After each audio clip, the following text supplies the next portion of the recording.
Ahmedabad plane crash દુર્ઘટનાને 1 વર્ષ પૂર્ણ થઈ ગયું છે। પહેલી વર્ષીય બીજે મેડિકલ કોલેજમાં પ્રાર્થના સભા, સાંસદ દિનેશ મકવાણા, કેબિનેટ મંત્રી દર્શના વાઘેલા, ધારાસભ્ય કૌશિક જૈન હાજર, મેયર હિતેશ બારોટ, પૂર્વ પ્રદીપસિંહ જાડેજા ઉપસ્થિત રહ્યા। સિવિલ હોસ્પિટલના હોદ્દેદારો પણ ઉપસ્થિત છે। બીજે મેડિકલ કોલેજની હોસ્ટેલમાં વિદ્યાર્થીઓના મોત નીપજ્યા હતા। અણધારી આફત આવી પડી હતી અને અનેક જે વિદ્યાર્થીઓ છે તે મોતને ભેટ્યા હતા।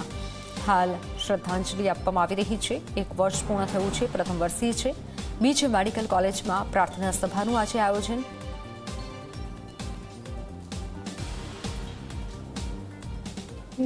ઘટના સ્થળે પહોંચી ત્યારે ખૂબ અફડાથફડી હતી અને ત્યાં ઊભેલા સૌ અધિકારીઓએ મને કહ્યું કે આ લંડનની ઇન્ટરનેશનલ ફ્લાઇટ છે। ત્યાં આગળના જે ફ્લાઇટ હતા તે સંપૂર્ણ ડેમેજ થઈ ગયા હતા અને પાછળના જે ડૉક્ટર્સના ક્વાર્ટર્સ હતા ત્યાંથી ખૂબ બૂમો સંભળાતી હતી કે અમે અહીંયા છે, અમને બચાવો।